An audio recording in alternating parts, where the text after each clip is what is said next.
వక్రతుండ మహాకాయ సూర్యకోటి సమప్రభ నిర్విఘ్నం కురు మే దేవా సర్వకార్యేషు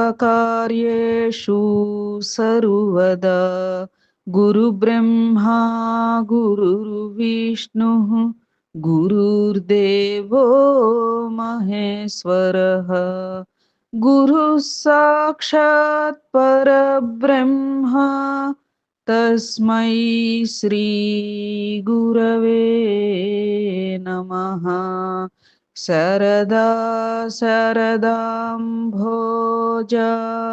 వదనా వదనాంబుజే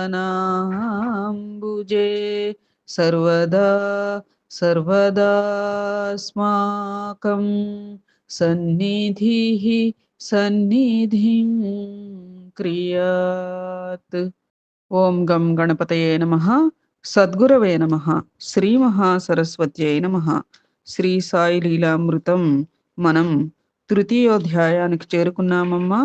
ద్వితీయోధ్యాయ పరంగా మనం శ్రీ సాయిబాబా జీవితం అనేటువంటి అంశమే మొదటి అధ్యాయం తర్వాత అదే అంశం ద్వితీయోధ్యాయంలో కూడా కొనసాగించుకున్నాము. తృతీయోధ్యాయ పరంగా శ్రీ సాయి పిలుపు అనేటువంటి అంశం రీత్యా కొన్ని విశేషాలను చక్కగా తెలుసుకోవడానికి, తద్వారా మననం చేసుకోవడానికి కూడా ప్రయత్నం చేద్దాం. సద్గురవే నమః.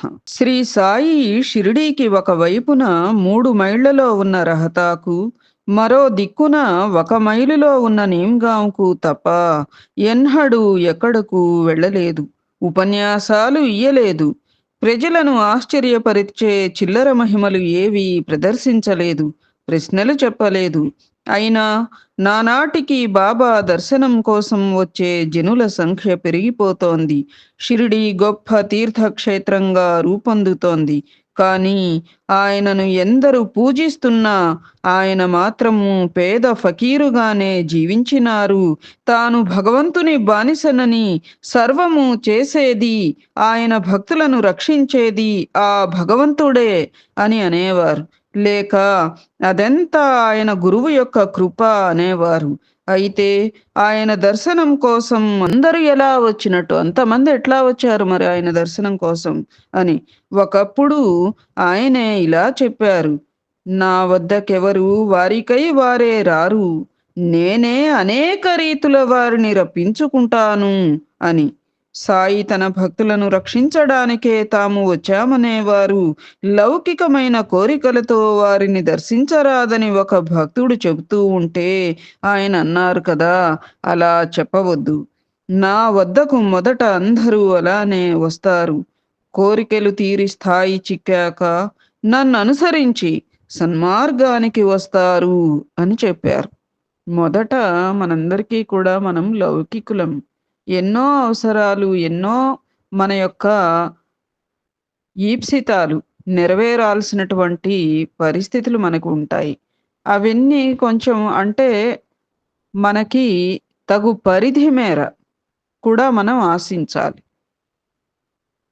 ఏమ్మా, మన కోరికలు తగు పరిధి మేర మనం పెట్టుకున్నప్పుడు కనీసం అవైనా సమాజంలో ఒక గౌరవప్రదమైనటువంటి మనుగడ సాగించడం కోసం ఏ అంశాలైతే అవసరమో అంతవరకు మనం అనుకున్నప్పుడు మరి ఆ సంకల్పాలు నెరవేరకుండా మనం ఆధ్యాత్మికం వైపు పూర్తి దృష్టి సారించలేం. అథవా సారించినా కూడా ఒక వినియోగ సరళిగా సారిస్తామంటే ఈ పని అయితే బాగుండి ఇది చేస్తా, ఇది అయ్యాక ఇది చేస్తా, ఇట్లా. అట్లా కాకుండా అవన్నీ కూడా మనకి తీరుస్తాము కాబట్టి లౌకిక వాంఛలతో వచ్చేటువంటి వారిని నీవు నిరోధించవద్దు అని ఒక భక్తుడికి చెప్పారట. ఎందుకు అంటే అవన్నీ నెరవేరితే గాని ఒక స్థాయి మనస్సుకి చిక్కినాక అప్పుడు ఆధ్యాత్మికత వైపు చక్కగా పరిణతి సాధించుకోగలుగుతారు అని. ఈ రకంగా ఎవరమ్మా ఆలోచించేది? కేవలం సద్గురువులు మాత్రమే. అది విహెచ్ ఠాకూర్ ఒక సర్వే బృందంతో కలిసి వాడ్గాం వెళ్ళినప్పుడు అక్కడ దైవవశాత్తు అప్ప అను కన్నడ మహాత్ముని దర్శించినాడు. ఆయన నిశ్చలదాసు వ్రాసిన విచారసాగరం అను గ్రంథాన్ని భక్తులకు బోధిస్తున్నారు. ఠాకూర్‌తో ఆయన, "నీవీ గ్రంథం చదువు. నీ కోరిక ఫలిస్తుంది. నీవు ఉద్యోగంలో ఉత్తరంగా వెళ్ళినప్పుడు ఒక గొప్ప మహాత్ముడు లభించి బాట చూపుతారు, సుఖశాంతులను కలుగచేస్తారు" అన్నారు. కొంతకాలానికతడు జున్నర్‌కు బదిలీ చేయబడినాడు. అక్కడకు వెళ్ళే మార్గంలో దున్నపోతునెక్కి నాన్హే ఘాట్ అనే పర్వత కనుమ దాటాలి. ఆ ప్రయాణంలో అతని ఒళ్ళంతా హూనమైంది. తర్వాత అతడు కళ్యాణ్‌లో పనిచేస్తున్నప్పుడు శ్రీ సాయి గురించి విని షిరిడీకి వెళ్ళాడు. బాబాను చూడగానే అతనికి ఆనంద బాష్పాలు కారాయి. సాయి అతనికేసి చూచి, "ఆధ్యాత్మ విద్య ఎంతో కష్టం. శక్తినంతా వినియోగించి కృషి చేస్తే గాని ఫలితం ఉండదు. అది కన్నడ సాధువు అప్పా చెప్పినంత తేలిక కాదు. దున్నపోతునెక్కి నాన్హే ఘాట్ దాటటం కంటే కూడా కష్టం" అన్నారు. ఆ మాటలు ఠాకూర్ ఒక్కడికే అర్థమయ్యాయి. నాడు అప్పా చెప్పినది బాబాను గురించేనని తోచి అతను మ్రొక్కగానే బాబా ఆశీర్వదించి, "నీకు అప్పా చెప్పిన మాట నిజమే, కానీ ఆ గ్రంథం చదివితే సరిపోదు. మననం చేసి ఆచరించాలి. గురు కటాక్షము, అనుభవ జ్ఞానము లేనిదే లాభం లేదు" అన్నారు. అది. ఎప్పుడూ కూడా ఏవైనా గ్రంథాలు చదివినా అవి మననం చేసుకుంటూ, అంటే నిధిధ్యాసనం అన్నట్లుగా మననం చేసుకుంటూ, మనకి ఆ గ్రంథంలో వ్రాసినటువంటి అనుభవపూర్వకంగా మనం ఆలోచించగలగాలి. అవన్నీ కూడా మనం పర్యవేక్షించగలగాలి జగత్తులో. అప్పుడే మనకి దాని యొక్క సారం బోధపడుతుంది. అట్లా అంత జరగాలి అంటే ముఖ్యంగా కావలసింది గురు కటాక్షం. గురు కటాక్షం లేనిదే మనకసలు పారాయణలు చేద్దామనేది కలగదు, చూద్దామనేది కలగదు, గ్రంథం వైపు విందామని అంతకంటే కలగదు. అథవా కలిగినా గాని మనకి బోధపడదు. గురు కటాక్షం వల్లనే ఇవన్నీ కూడా సంభవమవుతాయి. అప్పుడే మనకి చక్కగా పరిణతి ఆధ్యాత్మికంగా కలుగుతుంది అన్నట్లుగా. ప్రొఫెసర్ బాలకృష్ణ ఉపాసని శాస్త్రి ఇలా వ్రాశారు: "ఒకప్పుడు పూనాలో ప్లేగు చెలరేగడం వలన చాలా నెలలు మా కళాశాల మూసివేస్తే నా తల్లిని తీసుకుని ఋషికేశ్ దర్శించి తపోవనం చేరాను.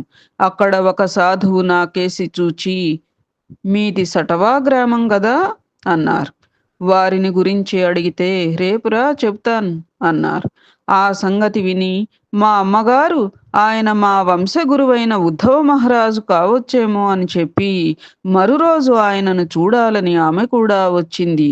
అనగా కొన్ని తరాల క్రిందట ఆ వంశస్థులకు గురువైన శ్రీ ఉద్ధవ మహారాజ్ హిమాలయాలకు వెళ్ళిపోయారు. వారు యోగం ద్వారా చిరంజీవులై అర్హులైన భక్తులకు దర్శనమిస్తారని చెప్పుకునేవారుట. అందుకని ఒకవేళ ఆ ఉద్ధవ మహారాజ్ వారే ఇలా వచ్చారేమో అని వారికి ఆహ్, ఆ ఆలోచన కలిగి వారమ్మగారు కూడా వచ్చారన్నమాట వీరితో పాటు. ఎవరితో పాటు? బాలకృష్ణ ఉపాసని శాస్త్రి గారితో పాటు. మరురోజు నేను, మా అమ్మ ఎంత వెతికినా ఆయన కనిపించలేదు. మా అమ్మ బసకు వెళ్ళిపోగానే ఆ సాధువు నాకెదురై, "ఇలా ఎప్పుడూ చేయకు. ఎవరిని పిలిస్తే వారే రావాలి" అని చెప్పి పూర్వం నుండి మా ఇంట పూజించబడుతున్న విగ్రహాలు, సాలగ్రామాల గురించి కూడా చెప్పారు. వాటిని వారే శ్రీ ఉద్ధవ మహారాజ్ గారికి ఇచ్చామని, ఆయన మనుమడి నుండి అవి మా తాతగారికే లభించాయని చెప్పారు. అంటే ఆ సాధువు వయస్సెంత? అసలు ఈయనెవరు అని అనుకోగానే ఆయన హిందీలో, "ఒక చెట్టు ఉన్నది. ఇద్దరు దానిపైకి ఎక్కారు. ఒకరు క్రిందకి, ఒకరు పైకి వెళ్ళారు" అని 4 అడుగులు వేసి అదృశ్యమైనారు. ఆయన వయస్సు 50 లేక 60 సంవత్సరాలు ఉన్నట్లు ఉన్నది. స్థూలకాయుడు, కౌపీనం మాత్రమే ధరించినారు. చాలా సంవత్సరాల తరువాత నా తమ్ముడు ప్రాణాయామం చేస్తూ ఉంటే లోపం జరిగి అతను పడుకుంటే శ్వాస ఆగిపోయేది. నిద్ర, జీర్ణశక్తి లోపించి ఏమి చేసినా తగ్గలేదు. చివరకు అతడు ఇల్లు విడిచి వెళ్ళిపోయినాడు. నేను అతన్ని వెతకటానికి రైలులో వెళుతూ ఉంటే కోపర్గాంలో ఒక మిత్రుడు కనిపించి నేను వెళ్ళే పనిని గురించి విని, అంటే వాళ్ళ తమ్ముడిని వెతుక్కుంటూ వెళ్తున్నా అని చెప్పారనమాట. ఆ పని గురించి విని బాబాను తప్పక దర్శించమని చెప్పి నన్నొక టాంగాలో తానే షిరిడీకి పంపాడు.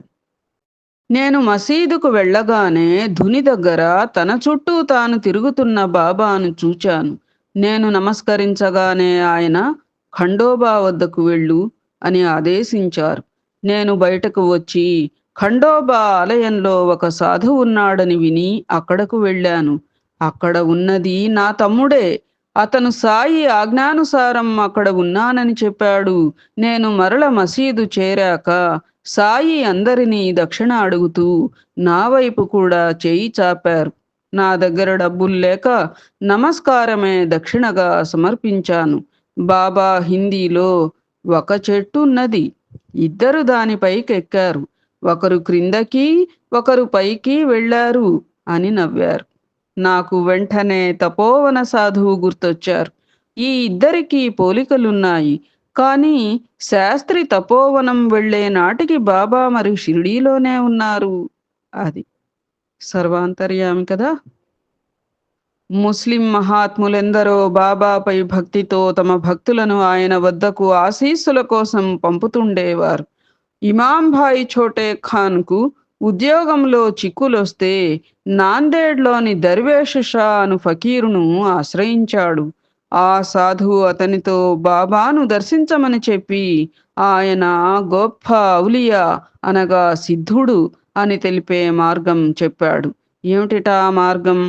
చాటుగా బాబా వెనకకు జరిగి మనస్సులో ఖురాన్లోని ఒక మంత్రం వల్లిస్తే ఆయన వెనుకకు తిరిగి అతనిని పలకరిస్తారని, ఆయన పైకమిస్తే మాత్రం తీసుకోవద్దని చెప్పాడు. ఇమాం భాయ్ షిరిడీ చేరేసరికి బాబా ఒక వీధిలో నిల్చుని ఒక భక్తురాలి మొర వింటున్నారు. అతను దర్వేష్ షా చెప్పినట్లు చేయగానే బాబా ఆవేశంతో వెనక్కి తిరిగి, ఎవరు నీవు? నా తండ్రివైనట్లు ఏదో అడగడానికి వచ్చావే అని అరిచి అతనిని తిడుతూనే మసీదు చేరారు. 2 రోజుల వరకు అతనిని మసీదులోనికి రానియ్యలేదు. బాబా, అతడు మీ బిడ్డడే కదా, అంత కోపం ఎందుకు అన్నాడు కాకాసాహెబ్. వాడు నా బిడ్డడంటావా? వాడొక టీచర్ను కొట్టాడు అన్నారు బాబా. నిజమే, అతను పోలీసు. ఒక నేర పరిశోధనలో అతను ఒక టీచరును కొడితే ఒళ్ళంతా రక్తం కారి స్పృహ తప్పి పడిపోయాడు. ఇమాం భాయ్కి శిక్ష తప్పాలి అంటే ఉద్యోగం వదిలి పారిపోవాలని సాటివారు చెబితే అతను సాయిని ఆశ్రయించాడు. అతను పశ్చాత్తాపం చెందగానే శ్రీ సాయి, భయపడకు, భగవంతుడే యజమాని అని ఆశీర్వదించారు. అతనికెట్టి శిక్ష పడలేదు. తర్వాత ఒకసారి అతని ఇంటికి వెళ్ళడానికి సాయి సెలవు ఇయ్యలేదని ఆరాటపడుతూ ఉంటే ఆయన, వెళ్ళవద్దు, వెళితే గాలివాన, పిడుగులు, నిప్పు కణాలు ఎదురవుతాయి అన్నారు. అయినా సరే అతను బయలుదేరి సాయంత్రానికి సురళా నది ఒడ్డుకు చేరి కొద్ది దూరం వెళ్ళేసరికి బాగా మబ్బు పట్టి గాలివాన ప్రారంభమైంది. దారిలో ఒకచోట మర్రి చెట్టు మీద పిడుగుపడి ఆ చెట్టు కూలింది. అతడు ఆ మెరుపు నుండి దృష్టి మరల్చుకోగానే అక్కడ సాయి కూడా 2 కుక్కలు స్పష్టంగా కనిపించినాయి. అతను నమస్కరించాక బాబా దృశ్యమయ్యారు. ఆ ధైర్యంతో అతడు నది దాటాడు. అవతల ఒడ్డు చేరేదాకా నీళ్లు మోకాళ్లలోతే ఉన్నాయి. నిజానికి ఆ నది సుమారు 20 అడుగుల లోతుగా గట్ల నిండుగా ప్రవహిస్తున్నది. బాబా వాక్కు భగవంతుని వాక్కే. సద్గురవే నమః. మోరేశ్వర్ ప్రధాన్ తనకు గల ఒక్క కొడుకు 7 సంవత్సరాల వాడు మరణించడం వలన కృంగిపోతూ ఉంటే ఒక మిత్రుడు సాయిని గురించి చెప్పాడు. తర్వాత ఒకరోజు కలలో అతనికి 7 సాధువులు కనిపించారు.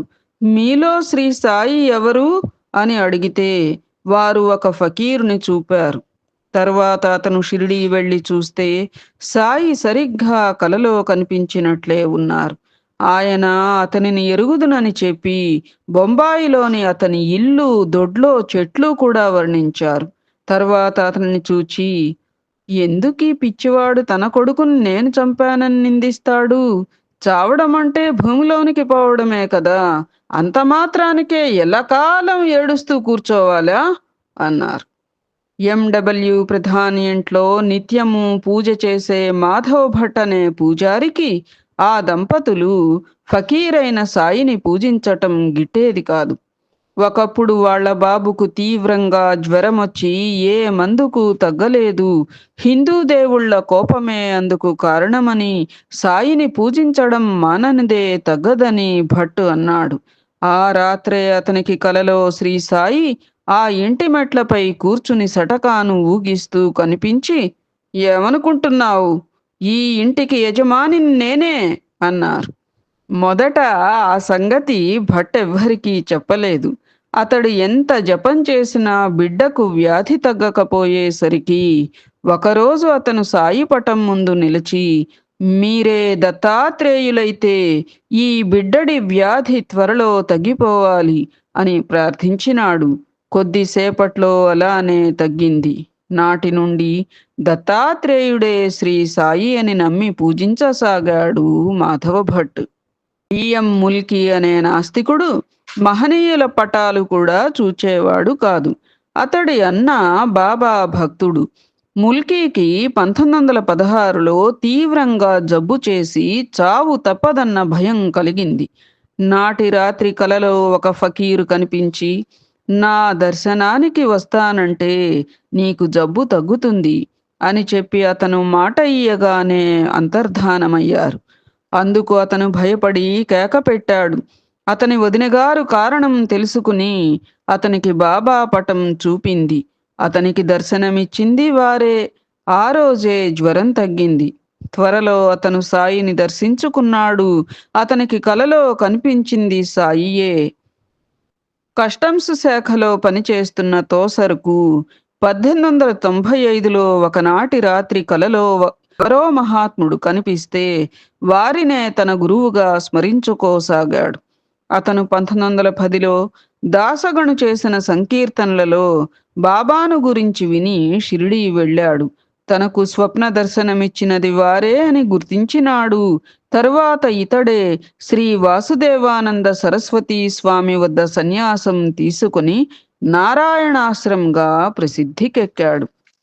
కోపర్గాంలో 1890 వరకు మామల్తదారుగా ఉన్న బాలాభాటే సాయి ఒట్టి పిచ్చి ఫకీరని, అమాయకులు ఆయనను వెర్రిగా పూజ చేస్తున్నారని అనేవాడు. ఒకసారి అతని మిత్రులు కొందరు షిరిడీ వెళుతూ అతని విమర్శకు బాధపడి బాబాను స్వయంగా చూచి అప్పుడు మాట్లాడమన్నారు. అతను కూడా వెళ్ళి షిరిడీలో 5 రోజులు ఉన్నాడు. చివరి రోజున దూరంగా ఉన్న అతనిని దగ్గరకు పిలిచి బాబా అతనిపై ఒక కాషాయం కప్పారు. ఆ క్షణం నుండి అతను పూర్తిగా మారిపోయి అన్నీ విడిచి షిరిడీలో ఉండిపోయాడు. మిత్రులు ఎంతో కష్టం మీద అతని చేత 1 సంవత్సరం ఉద్యోగానికి సెలవు పెట్టించారు. కానీ తర్వాత కూడా అతను అలానే ఉండిపోయాడు. జిల్లా కలెక్టర్ అతనిపై దయతలిచి నెలకు 30 రూపాయలు మంజూరు చేశాడు. సాయి తనపై గుడ్డ వేసినప్పటి నుండి క్రొత్త జన్మ ఎత్తినట్లయిందని, లౌకిక జీవితం తనకు దుర్భరమైందని అనేవాడు. అతను నిత్య కర్మలు ఆచరిస్తూ సద్గ్రంథాలు చదువుతూ ఉంటే బాబాయే స్వయంగా వివరించేవారు. అది అతనికి పరోక్షంగా సన్యాసం ఇచ్చారన్నమాట. కాషాయం కప్పి అది. ఒకసారి వణిలోని సప్తశృంగి దేవాలయం పూజారి కాకాజీకి ఎన్నో కష్టాలు వచ్చాయి. అతను ఆ దేవిని ప్రార్థిస్తే ఆమె కలలో కనిపించి బాబాను దర్శించమని చెప్పింది. నాటికి సాయి ఖ్యాతికెక్కలేదు. ఆమె మాటలు అర్థం కాక త్రయంబకం వెళ్ళి 10 రోజులు శంకరుడిని సేవించారు. కానీ శాంతి కలగలేదు. అతను తిరిగి సప్తశృంగి దేవినే ప్రార్థిస్తే మరలా స్వప్న దర్శనమిచ్చి, నేను చెప్పినది షిరిడీలోని సాయి సమర్థుల గురించి అన్నది. కానీ అతనికి షిరిడీ ఎక్కడున్నదో కూడా తెలియలేదు. ఒకరోజు చిత్రంగా షిరిడీ నుండి శ్యామ అతని వద్దకు వచ్చాడు. ఒకప్పుడు శ్యామకు జబ్బు చేస్తే ఆ దేవికి మ్రొక్కుకున్నది గాని తీర్చలేదు. అందుకే ఆ కష్టాలు వచ్చాయని ఒక దైవజ్ఞుడు చెప్పాడు. శ్యామ ఆ మ్రొక్కులు బాబాకి సమర్పించబోతే ఆయన వాటిని వణిలోనే చెల్లించాలని చెప్పారు. ఎక్కడ మొక్కుకున్నామో అక్కడే చెల్లించాలి తప్ప ఆ బదులుగా అనేది గురువు సూచిస్తేనే చేయాలి. లేకపోతే అలా మార్చకూడదు. అందుకే అతను వణి వచ్చాడు. బాబా అతనిని తన కోసమే పంపారని తలచి కాకాజీ కూడా షిరిడీ చేరాడు. సాయిని చూడగానే అతనికి శాంతి లభించింది. సరి అయిన దేవతారాధన సద్గురువుని చూపుతుంది. అది.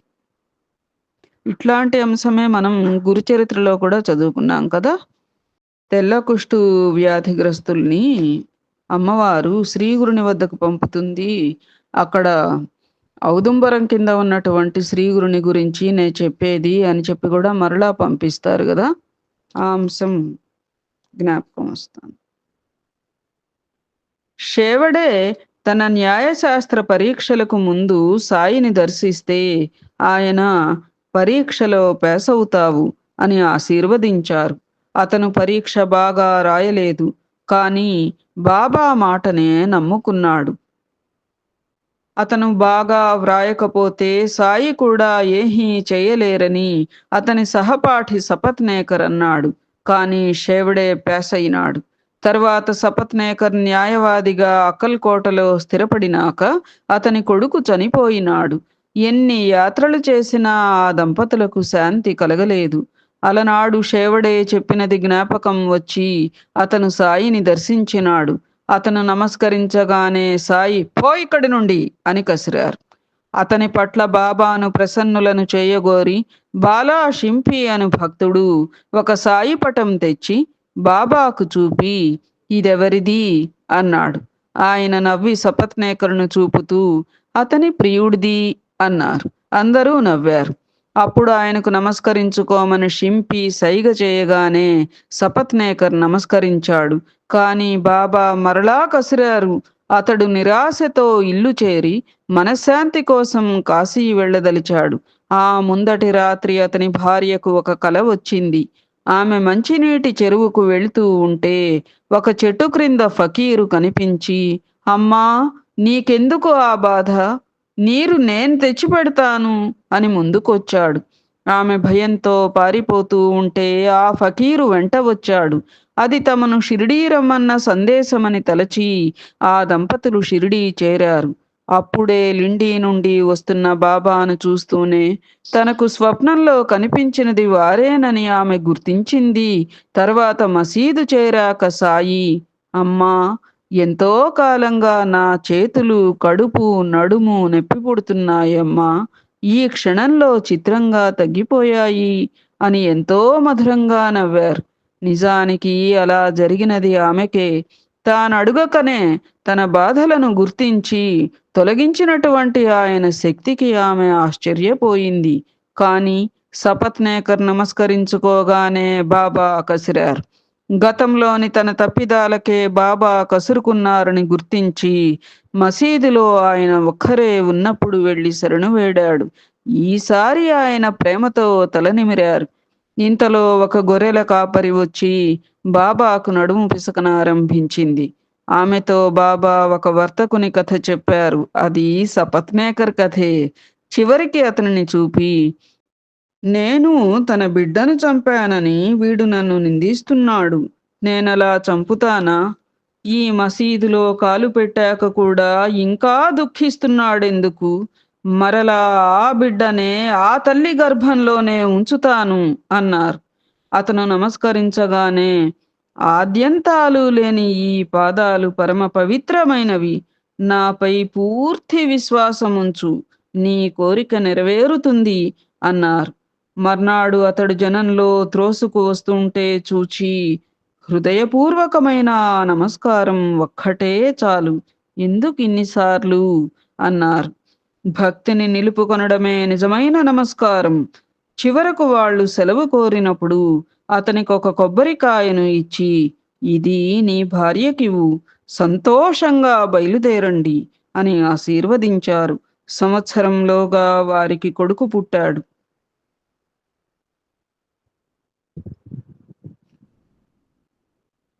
బాలక్రామ్ మాన్కర్ తన భార్య గతించాక షిరిడీలో ఉండిపోయాడు.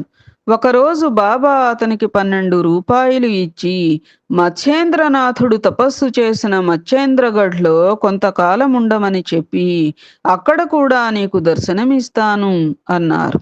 అతడు మచ్చేంద్రగఢ్ వెళ్ళాక, ఒకనాడు ధ్యానమయ్యాక సాయి అతనికి భౌతికంగా దర్శనమిచ్చారు. అతను నమస్కరించుకోగానే ఆయన, కేవలం నేను ఈ దేహమే అనుకుంటున్నావు. భక్తుడు ఎక్కడ స్మరిస్తే అక్కడ నేనున్నానని తెలపడానికే నిన్ను ఇక్కడికి పంపాను అని చెప్పి అదృశ్యమయ్యారు. ఆయన సర్వాంతర్యామి అని తెలియాలి కదా! అనుభవం భక్తులకు వస్తే గాని ఆయన పరమాత్మ స్వరూపం మామూలు మామూలు మానవ దేహధారి కాదు అనేటువంటి అంశం తెలియడానికని అలా కొన్ని నిదర్శనలు వారి వారి అర్హతల రీత్యా ఇస్తూ ఉంటారు మహాత్ములు. కొంతకాలానికి షిరిడీ బయలుదేరిన మాన్కర్కు పూనా రైల్వే స్టేషన్లో రద్దీ వలన టికెట్టు దొరకలేదు.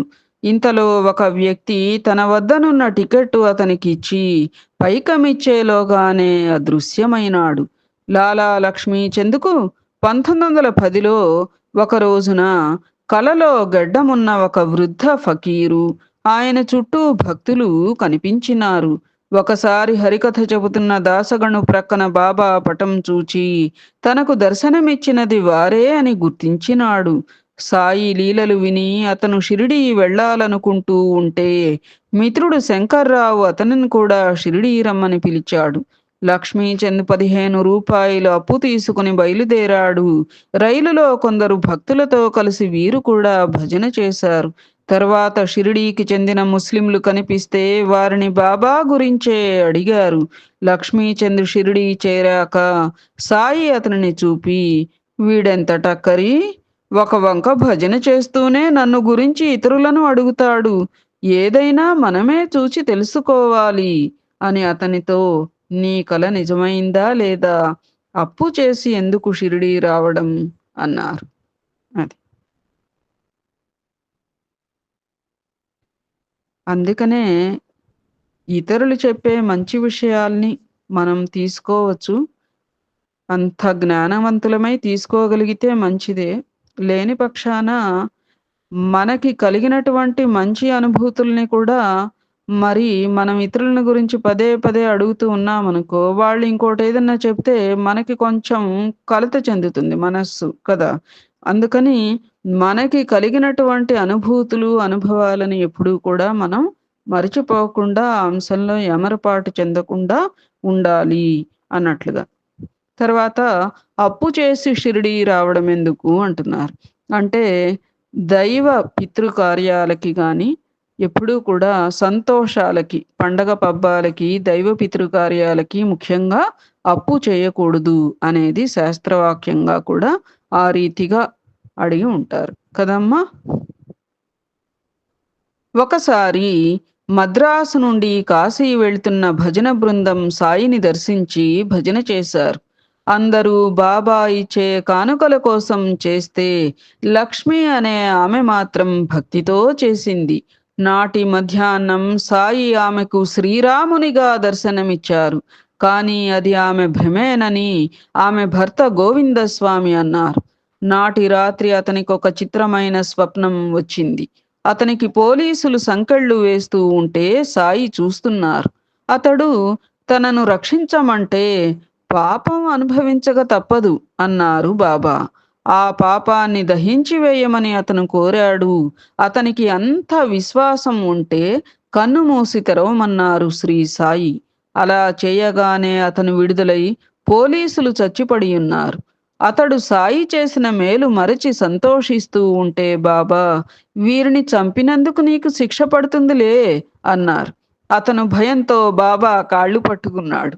ఆయన అతనిని మరొకసారి కన్నులు మూసి తెరవమన్నారు. అలా చేసేసరికి అతడి ఆపద తొలగిపోయింది.